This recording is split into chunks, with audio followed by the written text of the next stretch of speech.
महा 83 daily न्यूजमध्ये आपल्या सर्वांचे हार्दिक स्वागत। आज दिनांक 5 जून 2026 विधान परिषद निवडणुकीत शिवसेनेचे रवींद्र फाटक बिनविरोध निवड।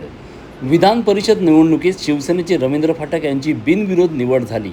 या निमित्ताने महाराष्ट्राचे उपमुख्यमंत्री एकनाथ शिंदे यांनी ठाण्यातील आनंद आश्रम येथे रवींद्र फाटक यांचा सत्कार करून त्यांना पुढील राजकीय वाटचालीस शुभेच्छा दिल्या। या प्रसंगी उपस्थित मान्यवरांनी रवींद्र फाटक यांच्या कार्याचा गौरव करत त्यांचा विधान परिषदेतील योगदानाबाबत विश्वास व्यक्त केला। शिवसेना कार्यकर्त्यांमध्ये या निवडीमुळे आनंदाचे वातावरण निर्माण झाले आहे। शिवसेनेचे रवींद्र फाटक यांची ठाणे स्थानिक स्वराज्य संस्था मतदारसंघातून विधान परिषदेवर बिनविरोध निवड झाली आहे। राष्ट्रवादी काँग्रेस शरद पवार गटचे उमेदवार अभिजित पवार यांनी उमेदवारी अर्ज मागे घेतल्यामुळे फाटक यांच्या विजयाचा मार्ग मोकळा झाला। या निवडीनंतर महाराष्ट्राचे उपमुख्यमंत्री एकनाथ शिंदे यांनी ठाण्यातील आनंद आश्रम येथे रवींद्र फाटक यांचा जाहीर सत्कार करून अभिनंदन केले।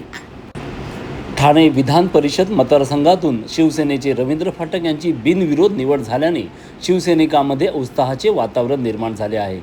विरोधी उमेदवाराने अर्ज मागे घेतल्यामुळे फाटक यांचा विजय निश्चित झाला। या निमित्त मुख्यमंत्री एकनाथ शिंदे यांनी आनंद आश्रम येथे त्यांचा सत्कार करून पुढील राजकीय वाटचालीस शुभेच्छा दिल्या। महायुतीसाठी हा महत्त्वाचा राजकीय विजय मानला जातो।